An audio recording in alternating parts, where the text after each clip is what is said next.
Hi, good evening, everyone. We'll just wait a minute or so before we begin.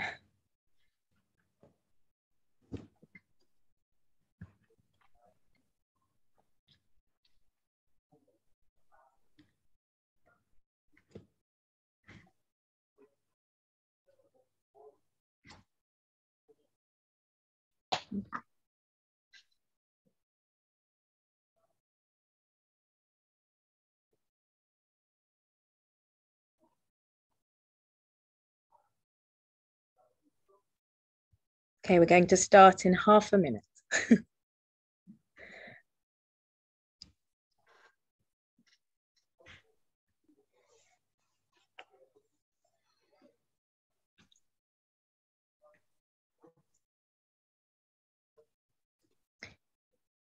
And everyone's invited to show their faces on camera so that we can feel part of a community here if you'd like to. It's always nice to see everyone's faces. So good evening, everyone. It's nice to see an intimate crowd tonight. Happy to welcome you to ALFA. I'm not sure how many of you are new. My name's Miriam Jacobs, and I'm the Chief Operating Officer of the Israeli group of A Land for All. So for those of you who don't know, who might be joining for the first time, A Land for All is an Israeli-Palestinian movement that offers a new and shared vision for resolving the conflict. At the basis of the vision are two independent states, Israel and Palestine, which maintain a partnership within a confederation. On the one hand, there are clear and defined borders, and on the other hand, freedom of movement and residence for all the residents of the country, joint institutions and partnership instead of separation. In other words, our shared vision strives to resolve the conflict in the broadest respect. Two states to end the occupation and one homeland to end the conflict. Our movement, A Land for All, grew out of direct grassroots level talks between Israelis and Palestinians, some of whom are here today. And we believe that the shared deep connection of Israelis and Palestinians to the space between the Jordan and the Mediterranean should unite us rather than separate us. Based on this recognition, we offer an agreed solution to the core issues of the conflict: refugees, settlements and borders, Jerusalem, and more. And today, the movement's growing, and the proposal has become an integral part of the discourse on the possibilities for resolving the conflict. So tonight, this is part of a pilot series of panel discussions, which I hope some of you have been to, or at least heard the recordings of the other ones, that each of delve into one of the core principles of the movement's vision. Tonight specifically, we're hoping that the audience will become more familiarized with our approach to settlements in particular, and the vision within for settlements, and to encourage you to open your minds to the growing shift from the classic two-state solution approach of separation to one of land sharing, as possibly even a more feasible and practical solution to the conflict. So just literally a couple of technical notes. I've disabled the chat in the shared space so that the panelists all of us can sort of focus on what the panelists and moderator are asking and answering. So if you have questions, which we very much welcome, and comments, please send them to me, Miriam Jacobs. You'll see me, Miriam Jacobs, in the chat, and I will be passing them on to Meron, our moderator, and we will be more than happy to answer. So please also just mark in who you want to wish to ask the question to, if it's someone specific. All right, so I'm going to hand it over to Meron, co-founder of ALFA, and he will introduce our panelists and contextualize this evening a bit more for us. Good evening, Miriam, and good evening, everyone. My name is Noor A'wad. I'm one of the founders of A Land for All. And tonight, this evening, we will talk about the issue of the settlement. It's quite, I think all the people here on board, me, Moriah, Oren, and also Noor, are not fans of the settlement movement. We, from the Israeli side, come from the, all of us come from the left side of the map. And yet, I myself, although I think I participated in demonstrations against the settlements early in the 80s or in the late 70s, I did come to a realization that maybe there is a way in which settlement could be part of not settlement, but Israelis living in the West Bank is a possibility that should not be ignored and maybe even help a solution to the conflict. Before I will approach our three speakers, I would like to read very briefly from our text that we wrote together, Land for All, Israel-Palestinian movement, as Miriam said. According to our proposed plan, the settlement will cease to exist as a political and legal construct that supports Israeli Jewish supremacy and privilege in the shared space, and will be converted into ordinary communities under full Palestinian sovereignty. However, Israeli citizens, including those living today in the West Bank, will be able to freely and safely live in the independent Palestinian state, provided they accept the sovereignty of the state of Palestine and respect its laws.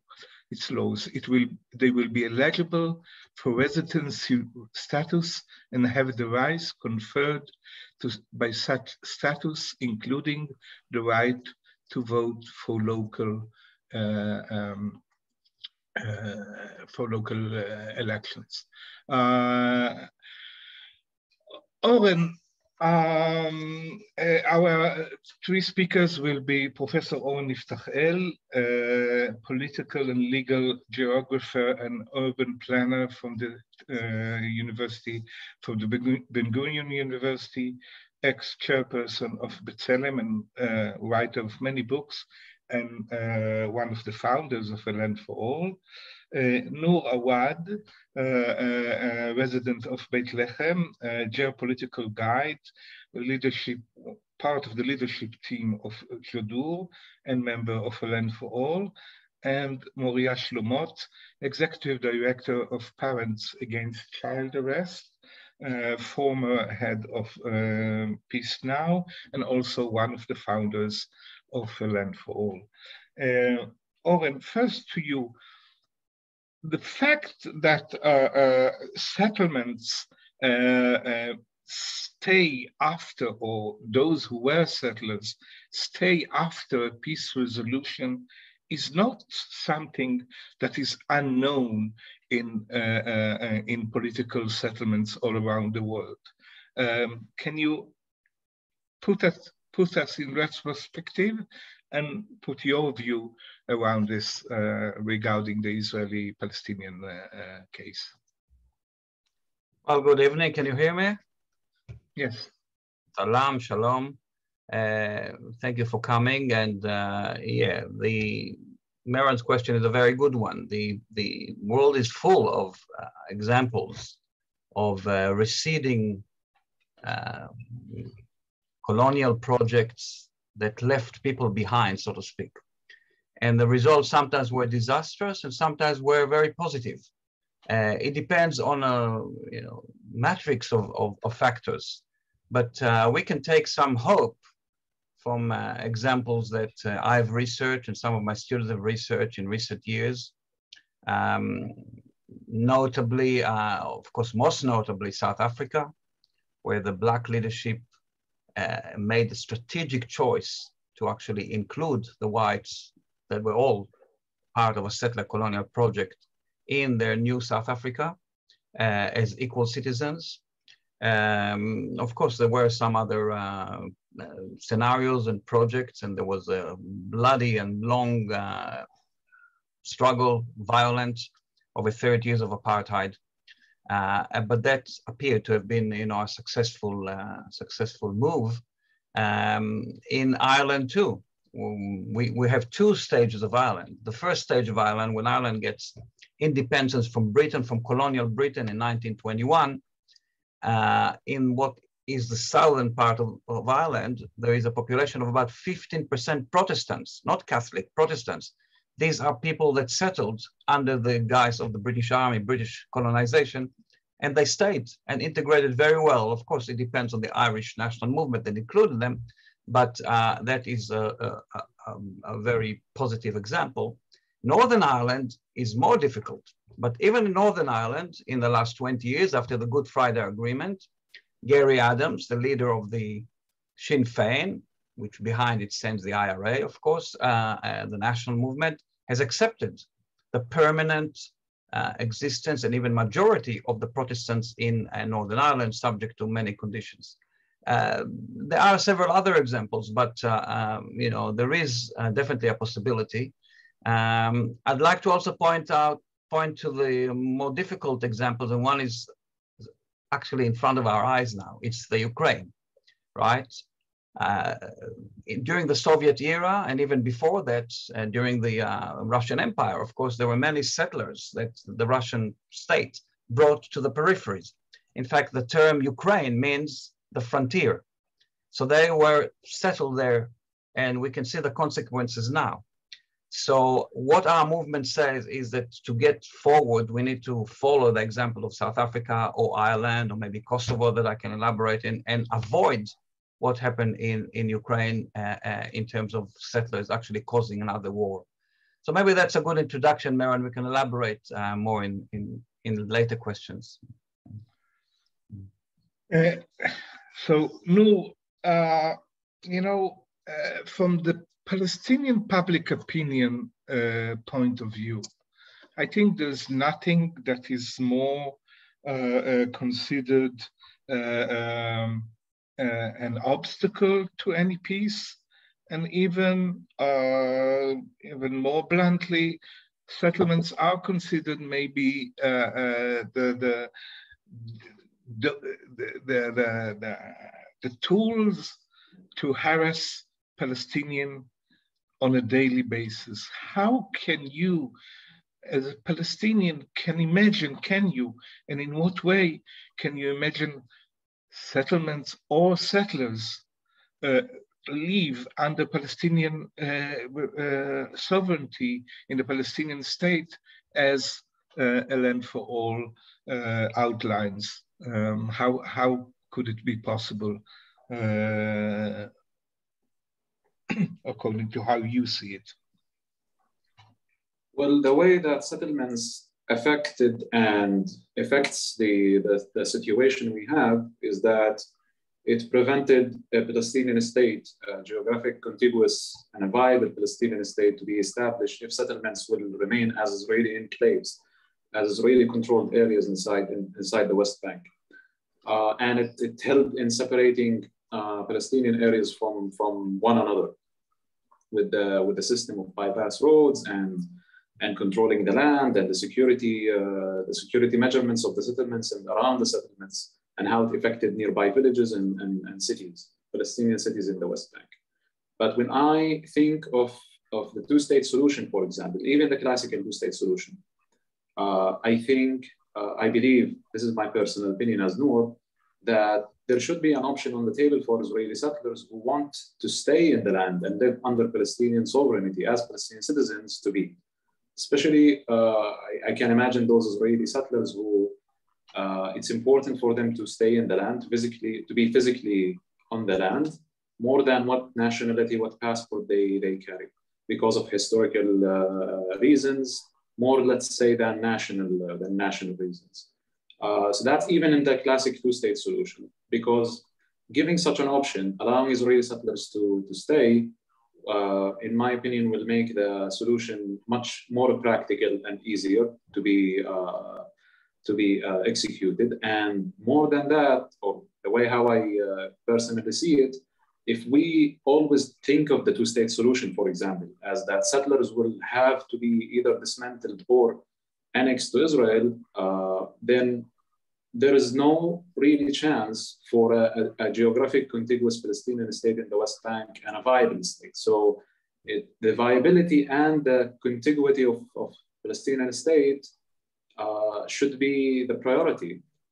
And Israeli settlers who would remain in Palestine, if this is what they want, they should be given the option. Because the idea of even the classic two-state solution never meant that the state of Palestine is free of Jews, like Jews can't live there. If they live as Palestinian citizens, if they are willing to, then why not? But that's in the two-state solution. When I look at land for all, I think this solution, land for all, I take it all as one package. That's how I think about it. I think it's even more creative and smarter than the classical two-state, like two separate state solution. And most importantly, it respects both people connection and identity to the entire land. Because at the end of the day, we can't deny the fact that many of the Israelis, and especially the Israeli settlers, feel connected to the entire land between the Jordan. When I say the entire land, I mean the land between the Jordan River and the Mediterranean Sea. Like Palestinian refugees and Palestinians all together feel connected to the entire land at the same time. So that's mostly how I look at it. Now, again, the effect of the settlements now is very bad. It destroyed the trust, especially for those Palestinians who supported and support the two-state solution. And it still creates negative impact on the ground. But in the context of a solution, and especially land for all solution, that effect, I believe it will change. Moriah, you were head of Peace Now. You led political campaigns against settlements. Do you, following what Noor said, how do you see it now? And do you see this, is it difficult for you to, in a way, accept this Jewish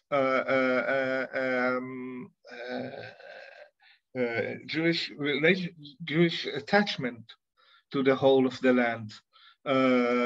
Is it something that you find difficult for you as a leftist, let's say?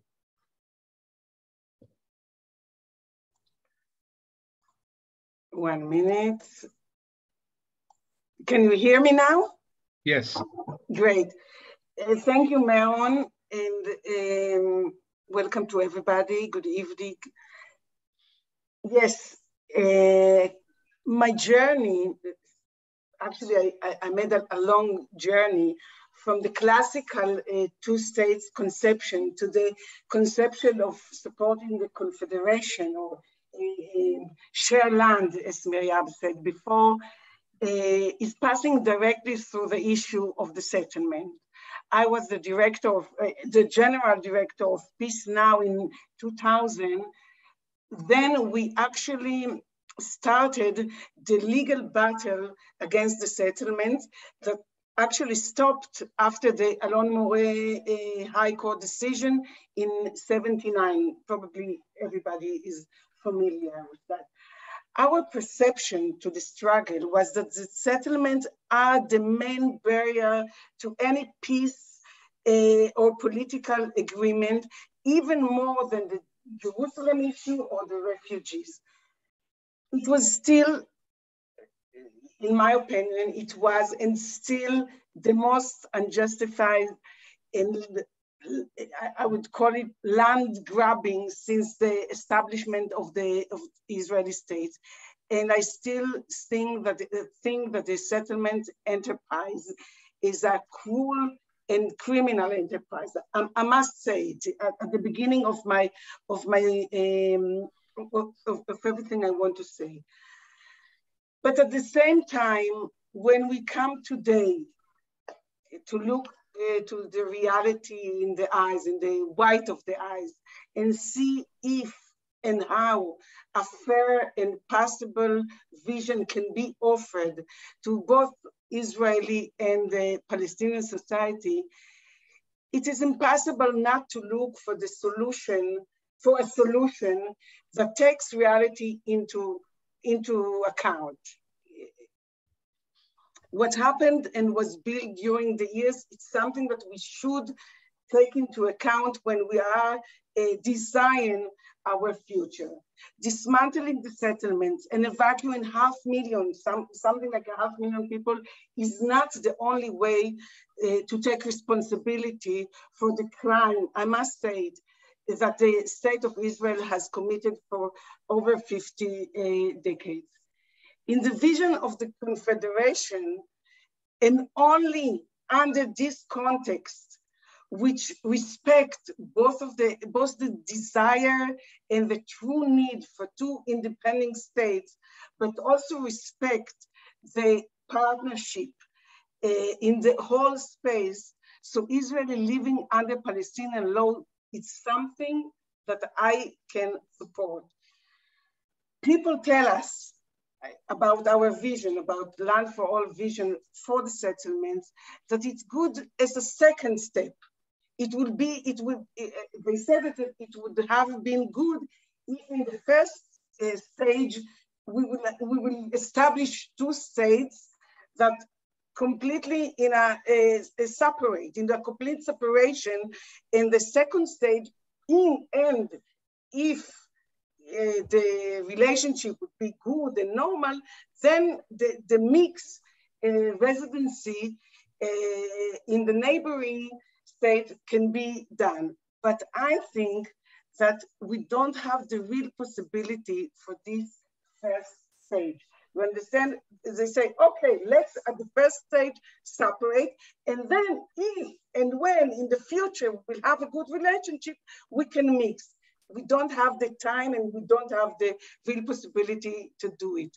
There is no way for artificial separation between Jewish, Israeli, and the Palestinian.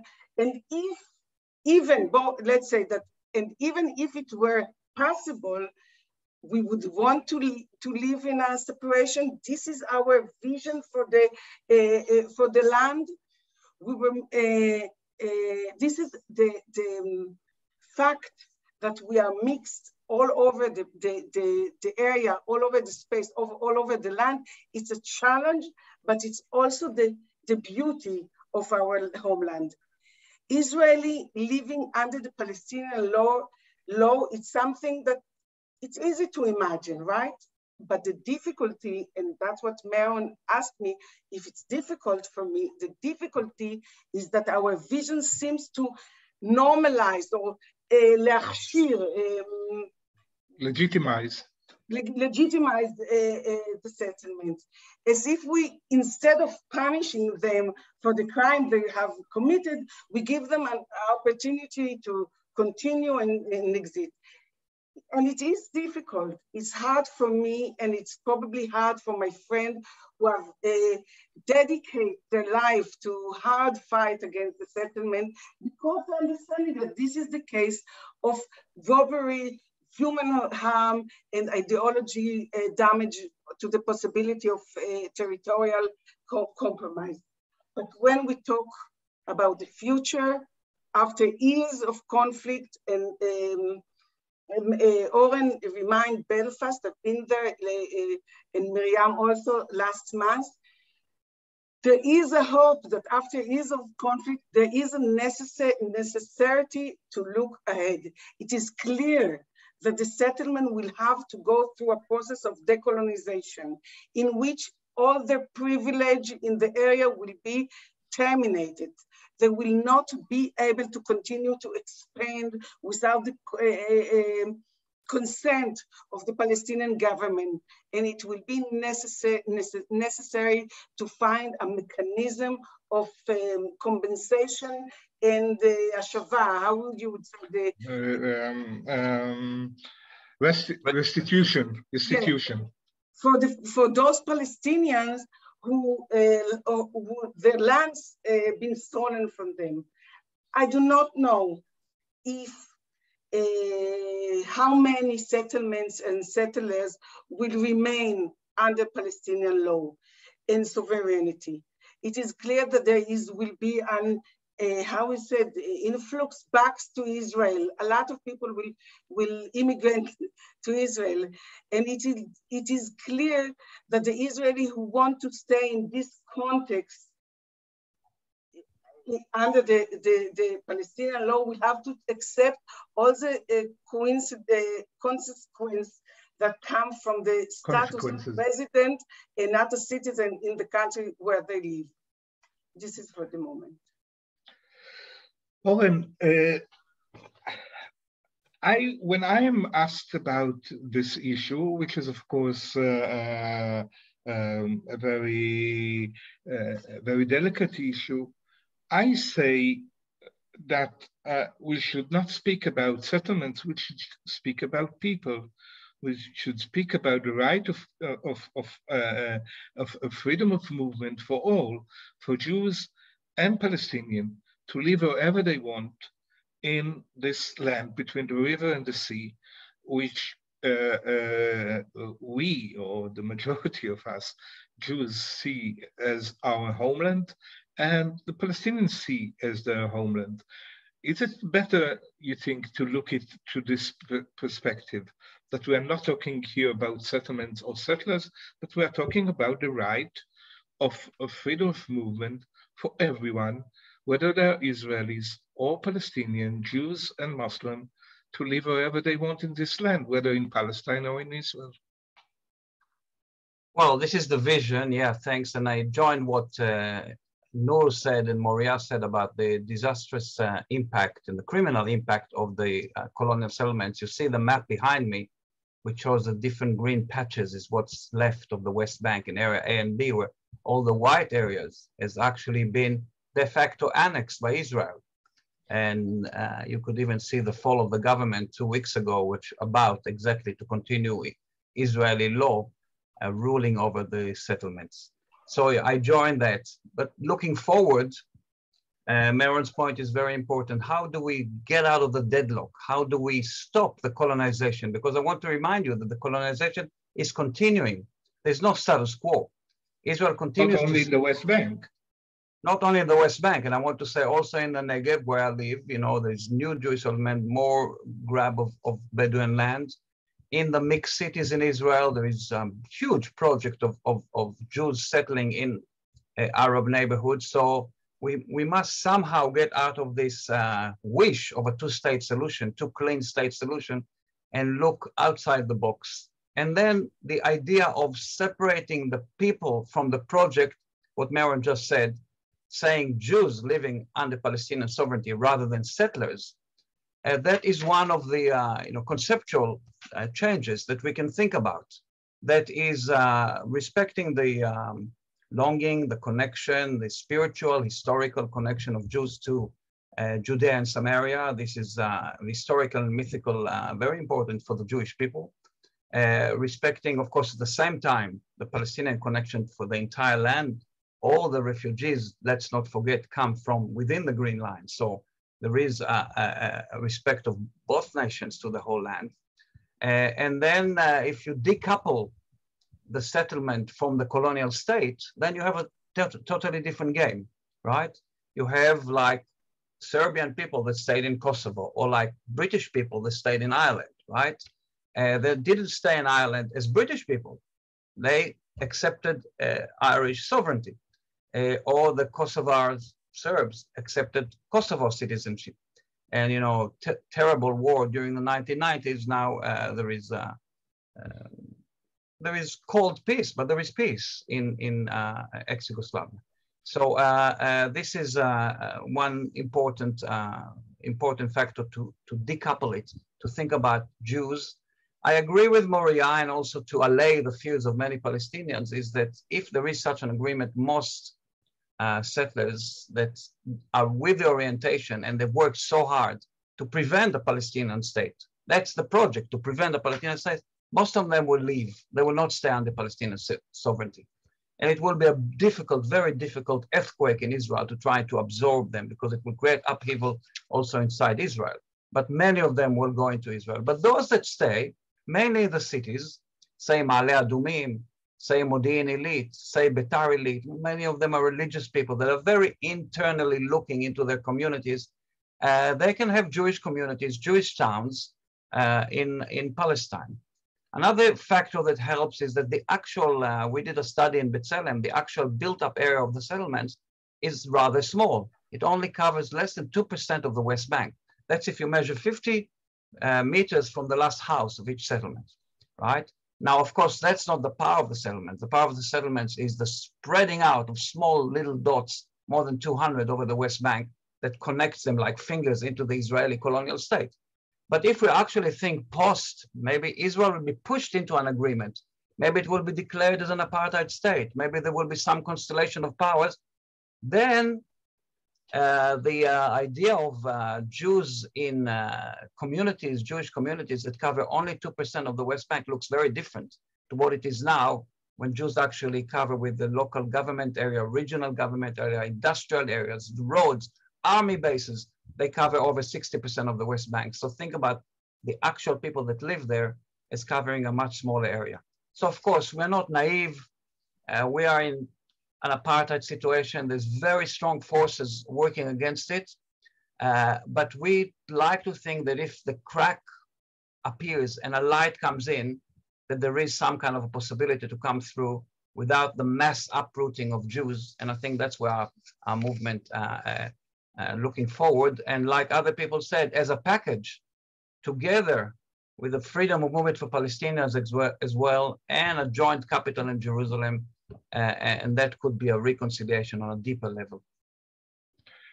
Noor, I want to ask you two questions. One, I want to quote Auni El-Mashni, one of the founders of the Palestinian side of the movement, who said quite in a very simplistic maybe way, say, we Palestinians are not racist, so therefore I don't see any reason that there will be no Jewish minority in Palestine. We are not racist, so therefore we could accept a Jewish minority in Palestine as in any other state in the world would accept other minorities. How do you see that, this statement? And from your experience in Judo, you are a Palestinian that does have the opportunity to speak to settlers, which other Palestinians usually do not have this chance. So how do you see it from your contact and your conversation with today's settlers and maybe tomorrow resident of Palestine? In my opinion, yes, it's not the issue of racism, but at the same time, you can't ignore the fact that after several decades of the conflict, there is a lot of hatred and anger and narratives on both sides that dehumanize and demonize the other side. And therefore, we are talking about like a political idea, but there is a lot of work on the ground that need to be done in order to heal, to basically work on between the societies. And this is what Roots is doing as a local organization, local project on the ground that's doing the pre-politics work, the pre-Confederation idea, which is bringing people to meet each other, to understand the other side identity, to listen to their story, to understand who they are. And more than that, not just to understand who they are, but to come to a level of awareness that the way how we practice our identity is harming the other side, is harming our neighbors, it's harming the other nation that shares and lives on the same land that we call our homeland. And that level of activism I can share with you with the small stories from Roots that we did with Israeli settlers who at the same time became activists to protect or to protest for certain Palestinian rights, like the rights for their farmers to enter their land. When soldiers and settlements guards stopped and tried to prevent Palestinian farmers from entering their lands. Or when an attack happened by the Hilltop Youth, a movement of young Israeli Jewish settlers who would attack Palestinians for various reasons, violence against Palestinians, sometimes to take revenge from the state, from the actions of the state of Israel, the government. And we had Israeli Jewish partners who lives in the settlements who came out to speak against it. They spoke to rabbis and community leaders, and they went to visit one time a Palestinian mosque that was torched in one of the villages.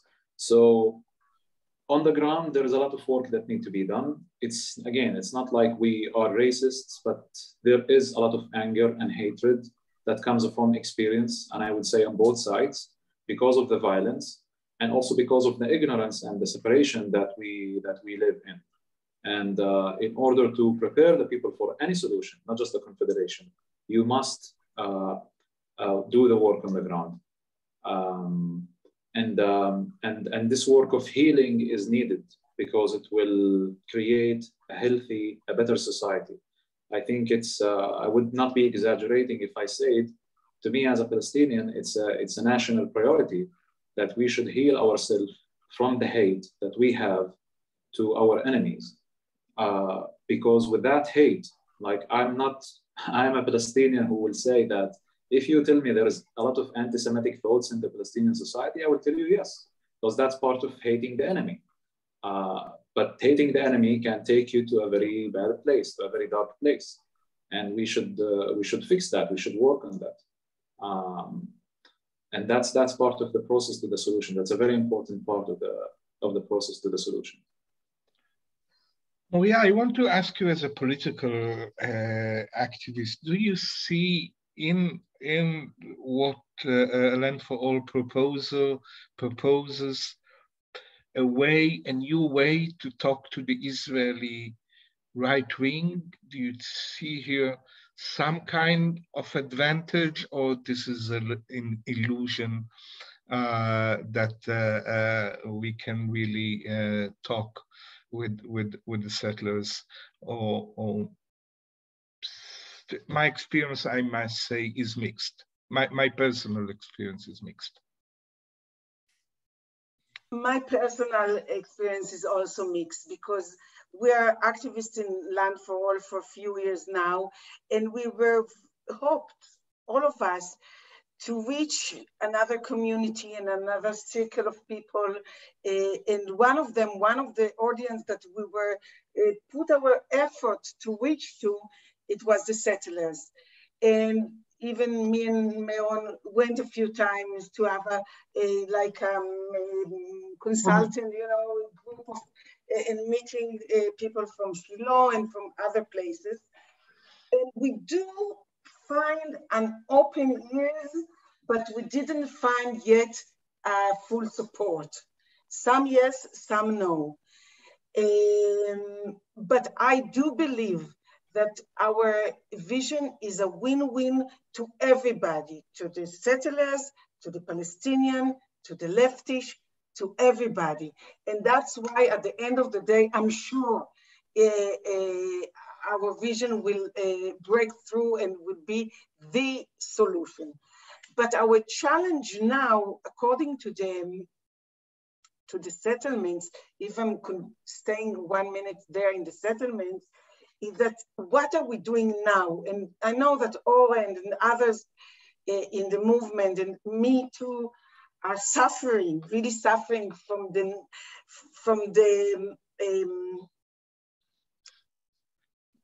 because we don't know exactly how to fight or struggle against the expanded of the settlements in one hand, and in the other hand, to offer a solution that including the existing of the settlements. How to do these two things together, it's something that it's still our challenge and it's our responsibility to do. Because as I said before, this enterprise, it's something that, and Noor said it very, very directly. It's something that cannot be, it's still a barrier to peace or to any agreement. And if we want to gain the support of the settlers and to gain the support of the Palestinian, it's something that right now it's complicated how to react as a movement. It's something that every day we are thinking and chatting and debate how to do that, how to hold these two values together. Before we continue, I will ask Miriam to have some poll, to put some poll asking you about what you want to hear from us from Land for All in these meetings. That this is the 4th meeting that we are having. So Miriam, please put, if you can, put forward this poll. You can fill it, you see what issues are interest you, and do you want to meet us in person, and other questions. So please fill them in.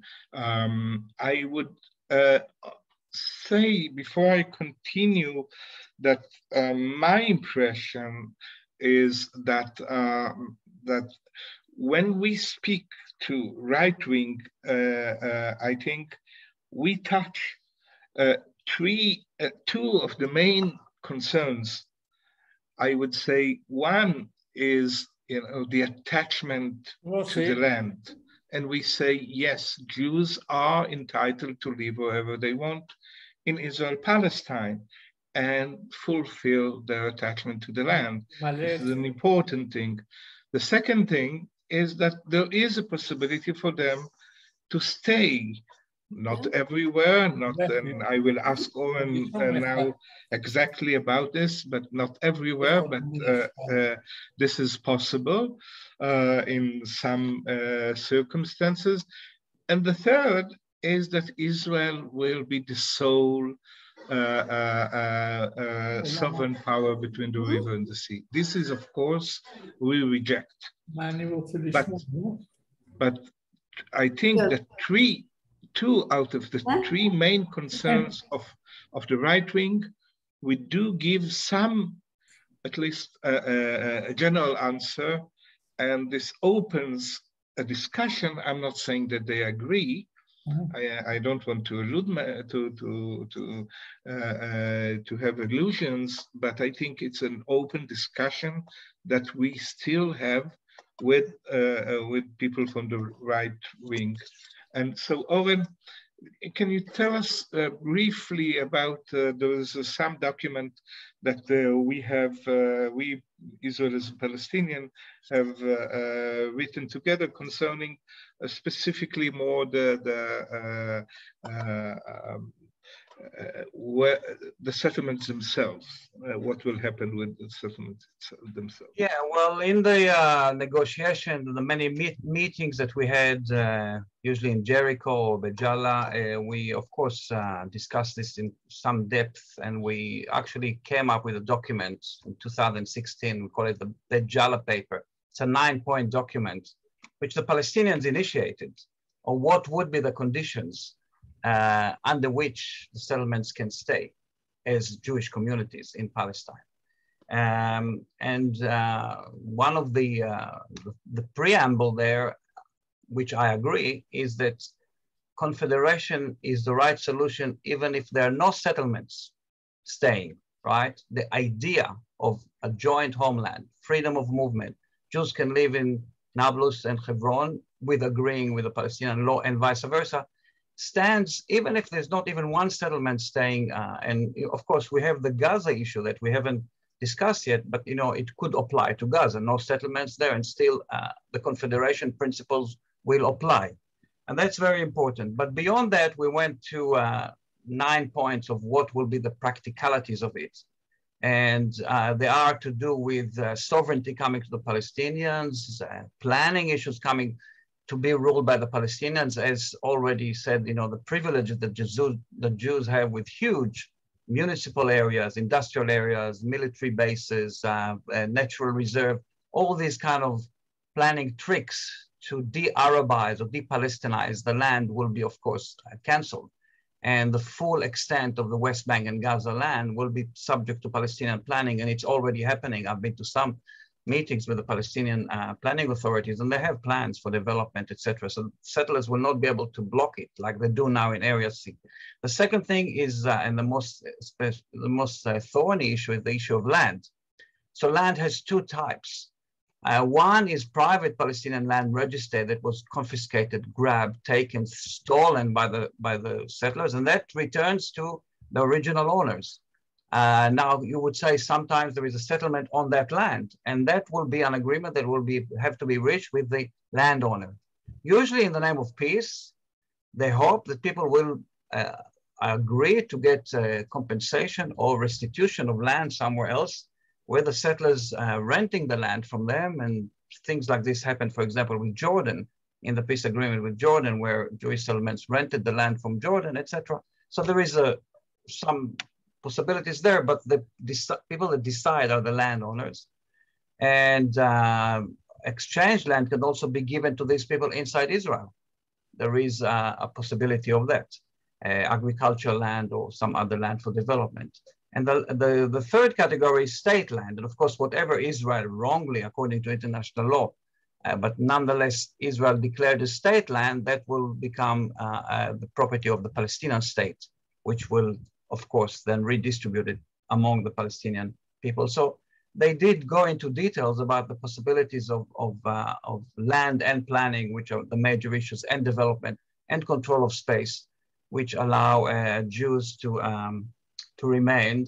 There was one big argument that I remember, or actually two big arguments. One of them was about having Palestinian neighborhoods built in Jewish settlements, right? And this was a thorny issue because if a small settlement and it has all the infrastructure suddenly gets all these new Palestinian neighborhoods, that will mean that the community, the Jewish community is surrounded by Palestinians. It will be very difficult for it to stay. So they have some kind of phrasing that they will prevent the overwhelming of Jewish communities by Palestinian construction, but not prohibiting it. The other thing is Jerusalem, of course. Jerusalem, what is called East Jerusalem, or Al-Quds, of course, the Jewish, what we call neighborhoods, are settlements. So there too is very important to think about restitution, affirmative action to compensate Palestinians for all the neglect and planning oppression over the years. But this is also possible if we think about metropolitan Jerusalem as a binational city with a program of closing the gaps between Jews and Palestinians without uprooting the Jews in Har Choma, Gilo, Givat Tzorfatit, etc., etc. So again, land and planning are devoted to the Palestinian communities, compensating for the many years, at least 55 years of their oppression in that side of the Green Line.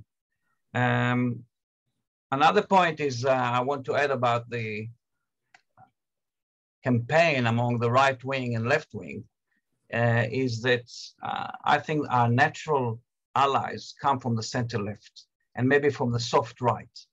I very much was against all the years to try and campaign about the settlers, because the settlers, their main project and why they came there is to colonize and destroy the Palestinian sovereignty. So not surprisingly, it's very, very difficult. There are some small communities that come for spiritual reasons that, of course, the reason for being there is not to destroy Palestine, but to be connected to biblical land and to other connection to the land. And that is not the main problem, but the main body of the settlers will be against us one way or the other. They will be against two-state, they will be against Confederation, they will be against a democratic one-state. And they were even against the Trump plan, right? The deal of the century. Remember, many of the settlers were even against that plan, which was a nightmare plan, of course, an apartheid plan. So I think our campaigning should be on the center and left, maybe soft right, people that agree with democracy, with equality, with the rights of both peoples. If Jews have rights, Palestinians have rights, collective and individual. I think the lesson of the last 5 or 6 years teach us there. That's where we should spread our idea, and it could actually work because we are the majority. Between the Jordan and the sea, if you do a survey now about our ideas, without even any party that is campaigning, you will get a very large percentage of people, Jews and Palestinians, on the left and the center of both nations that support our ideas. Noor and Moriah, I want to ask you some question that is one that has come from one of those who watch us. Why not go directly to one state if we are against separation and we want to live together as we propose here in the Land for All? Why not go directly to a one-state solution? Noor and then Moriah, and maybe I will add something there afterwards. So the thing that people have to understand is that national identity and right of self-determination is still very important to the Israeli and the Palestinian nation mostly. I will talk about the Palestinian side. In my opinion, that our experience as Palestinians, that we have been mistreated under the occupation for 55 years, but not just only under the Israeli occupation, also living in Arab countries and neighboring Arab countries, Palestinian refugees in Lebanon, Syria, in Jordan. We were never treated as equal as the citizens of as these countries. And you can say that in the last 5 decades, we have a stronger and a stronger feeling that without having our own state, without having independence and sovereignty, we will continue to suffer under the ruling of other nations. And that's what, that's the benefit of, like, let's say, the two-state solution that give us the right, finally, that give us the right to have our own state. Because at the end of the day, many Palestinians, we want a place on the map that we call Palestine, the state of Palestine, because at the end of the day, I'm not going to be Israeli. Even if I carry an Israeli passport, still the story of Israel and the Jewish people and Jewish nationalism is not my nationalism. It's not my story. And that's a big part of it. Maybe in a distant future from now, in a far future from now, there will be generations that doesn't care anymore about that's post-nationalism, that would love to live in one state where it doesn't matter anymore. It's not a Jewish state, it's not an Arab state.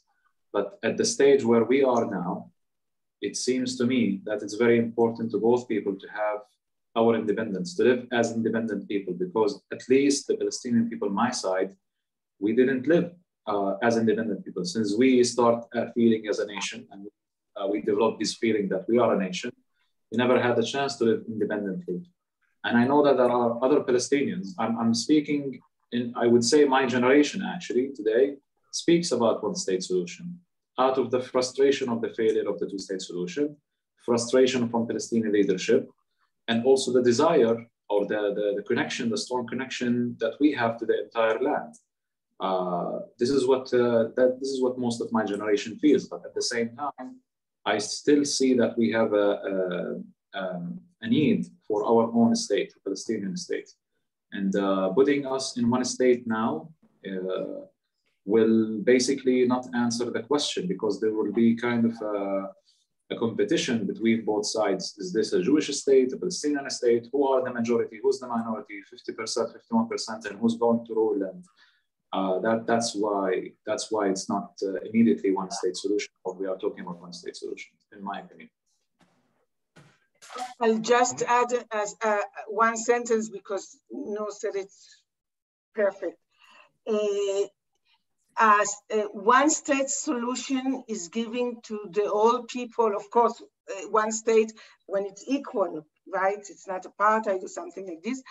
It's giving the universal, how is it, private rights. I mean, the movement Personal of freedom. Right. Personal rights, exactly. The Confederation, or to share the land, it's giving also the collective rights. As Noor said, we still live in a not post national world or discourse, and that's why one state is not giving us the collective rights of self-defense. I would add, and I was asking even directly that the people seem to be confused whether we are for one state or two states, that we are against the two-state solution, but at the same time we speak about two-state. We are not against the two-state solution. We are for the two-state solution. We support the two-state solution.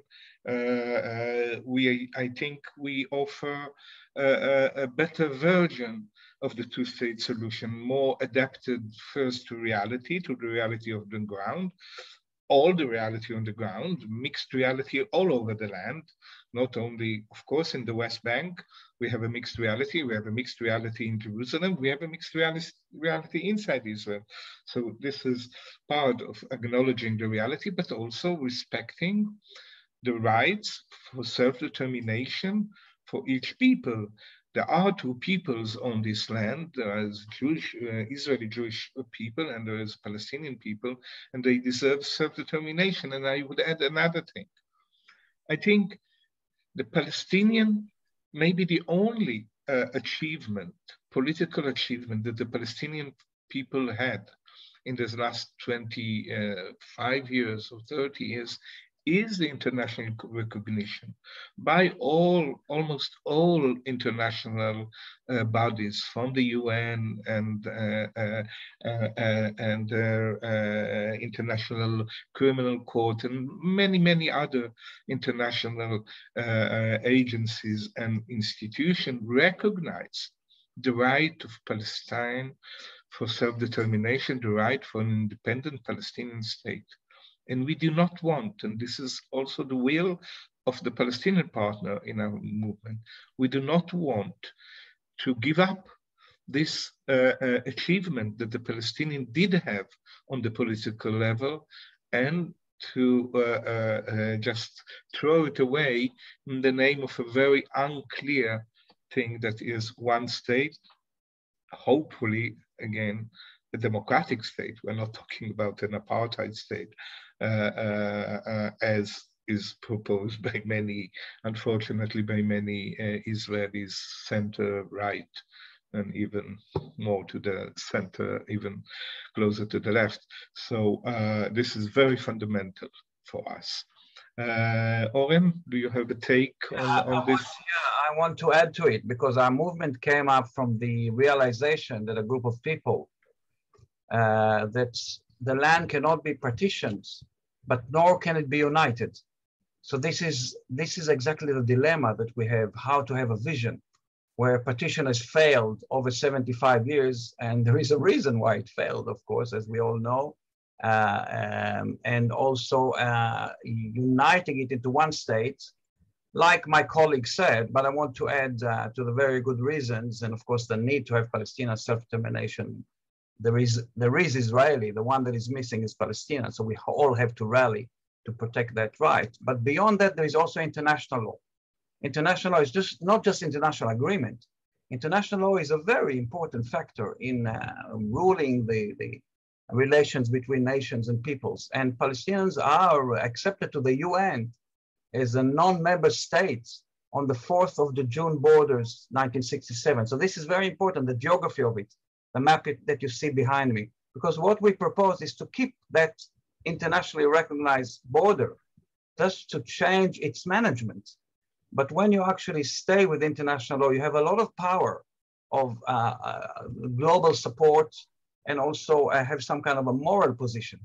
Now, if you do away with international law, there is a lot of other consequences. Sometimes, of course, the international bodies don't have so much power, but there is always a cloud of illegitimacy, uncertainty, and illegality, like what Israel is doing in the West Bank, and also what the illegal siege over Gaza.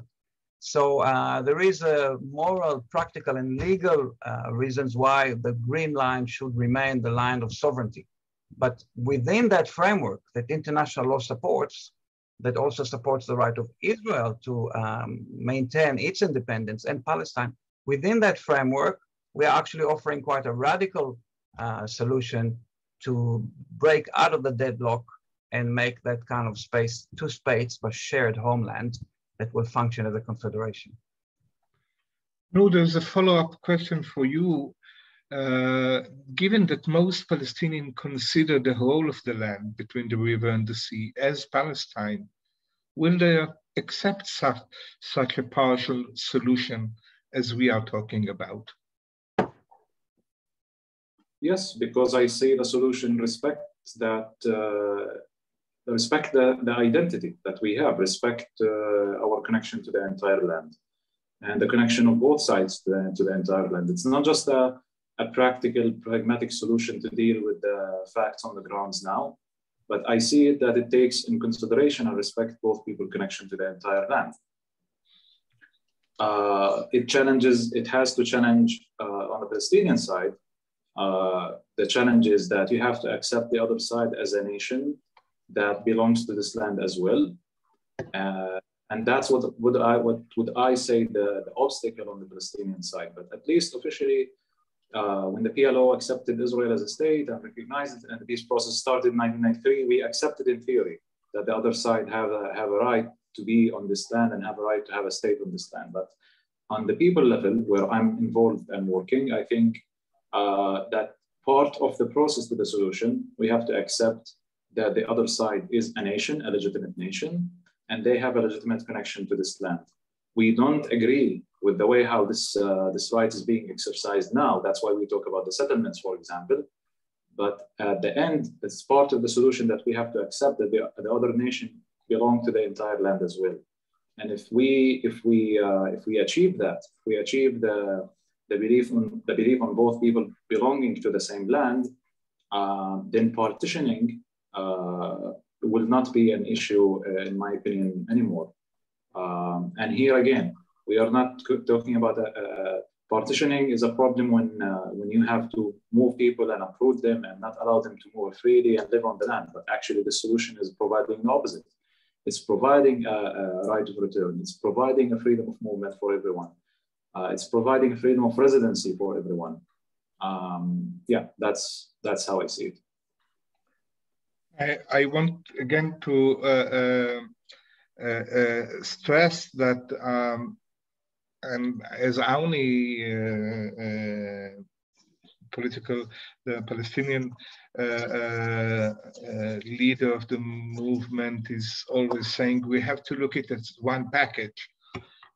When we speak also about the possibility of Israelis living in the West Bank, and in a way settlers can stay, this must be taken as a part of the package, of the whole package, which allows Palestinians, including refugees, to live wherever they want in Israel, Palestine. So it cannot be just taken just one side of the equation.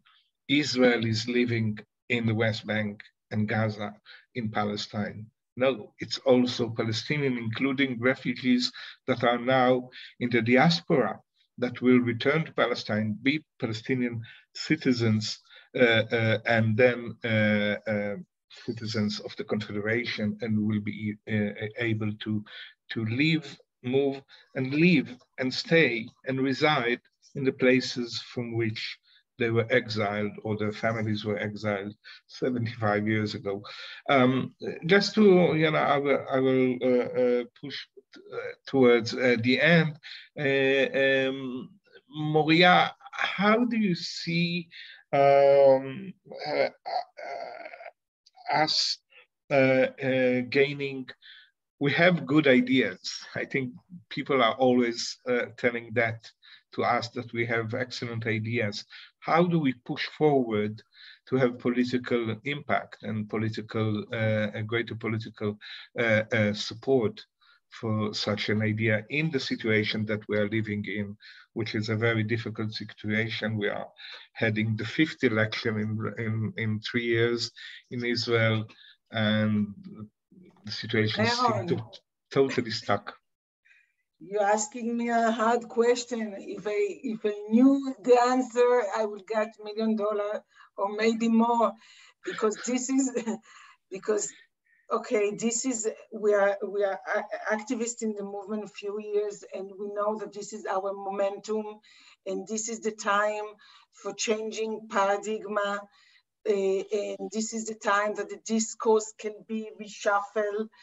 And unlike Oren, I don't think that our supporter will come only from the left or the center of Israel, of the Israelis. I think we can gain support also from the right and also from the settlers. It's a long struggle, but we have to do it as we are doing it now and more, to do it from the, now there is an election. Of course, during the election, it's very hard to bring an issues into the map, to the political map and the political table, but it's on our shoulder to reach the people, the decision maker, and present them our plan, and also to gain their support, of course, but also what we are doing now, speaking to the people, asking from the people to take part in our movement, to invite us to, how you said, Chuge Bayit, for, you know, parlor meeting. Yes, parliament meeting and things like this.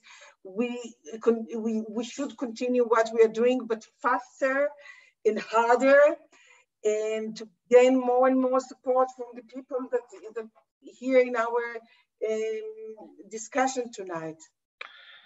And Noor, maybe the same question to you, but on the Palestinian society. Do you think there is a possibility for the Palestinian, for these ideas to gain more support and be more recognized, and maybe even become a political program for the Palestinian parties, or even I don't know, the PA? Do you think there is such a possibility, as you see it from your side? Yes, I think there is a possibility. In general, the Palestinian Authority officially accepted or sometimes hinted or talked about like the idea of a confederation.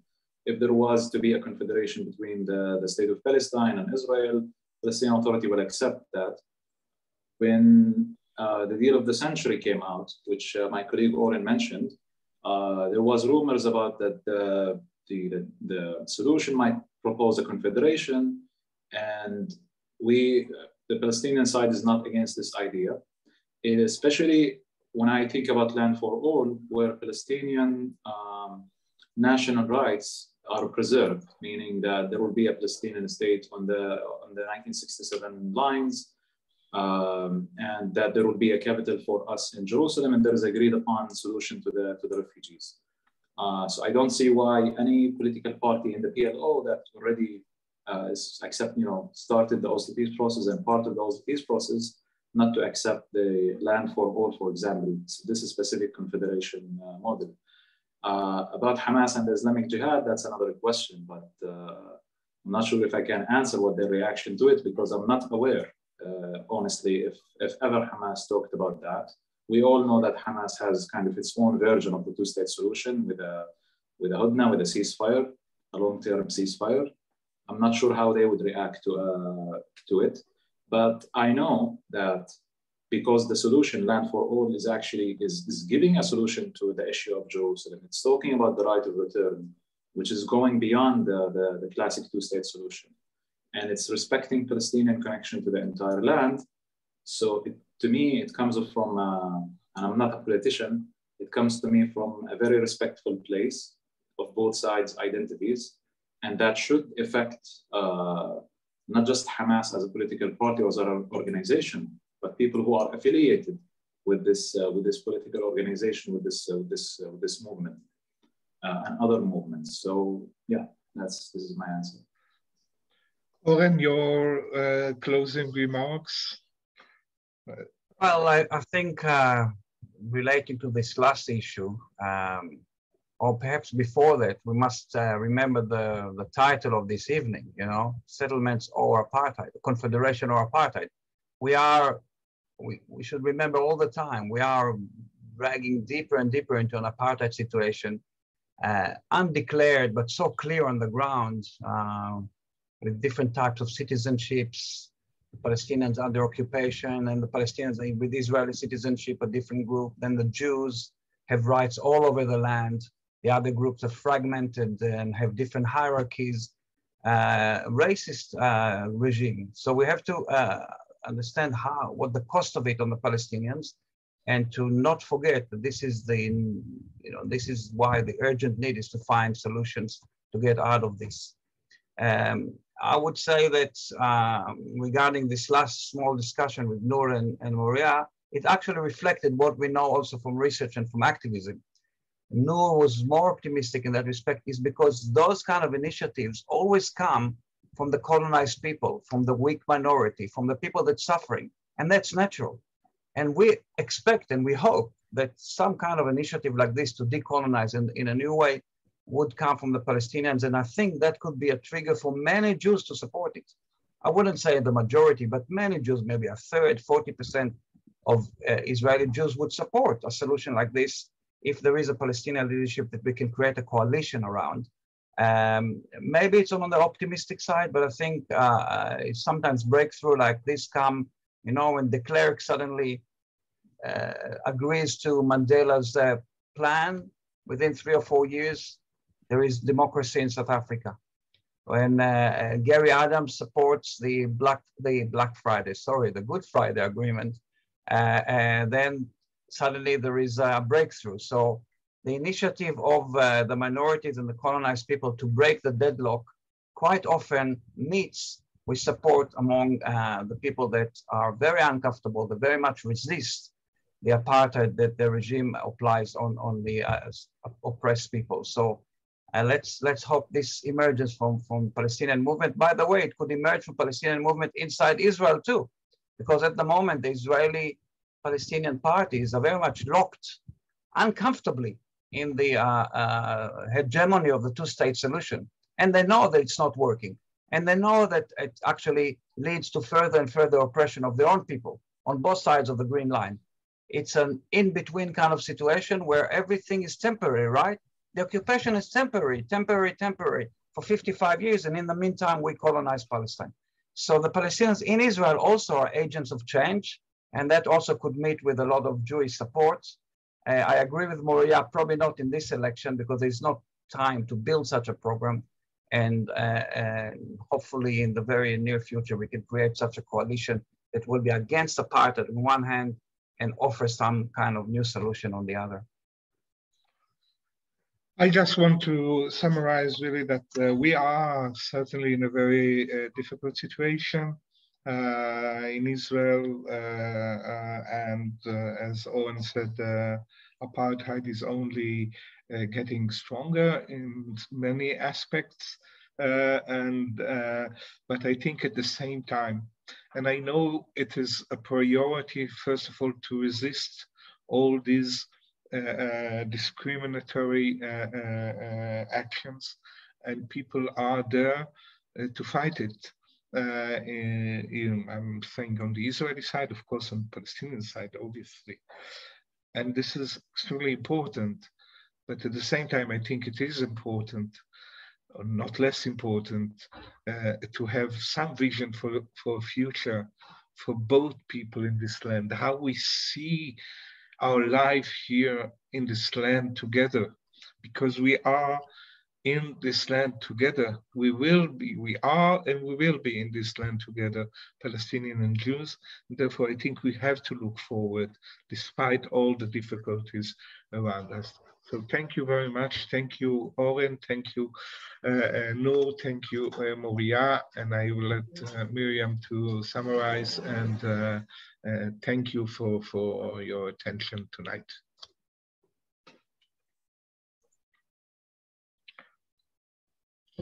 We're not hearing you.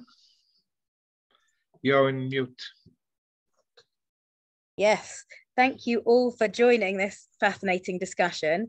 Thank you to all the panelists, to Meron, Moriah, Noor, and Oren. It was really for this challenging, reflective, thought-provoking insights that you provided. Now, this is the 4th meeting in this series. So you need to look out for us, the news of our next session that will be after the summer holiday session that will be looking at now in September, looking at a lesson of the meaning of the broader concept of a shared homeland. So zooming out a bit and looking at ALFA's claim of the need for us to transform from this paradigm of separation to one of partnership and sharing. And founding members and scholars Amir Fahouri and Limor Yehuda will present their and our vision. So thank you so much to all of you for participating, for completing the feedback form. I invite you also to email me with any feedback or requests, or if you're interested to join us or support us in any way, I'll put my email in the chat now. And that's all. So thank you very much. Good night to you all. Thank you. Bye-bye. Thank you. Bye-bye. Welcome to email all of us individually too. Okay. Absolutely. Good night. Good night. Bye-bye. Bye.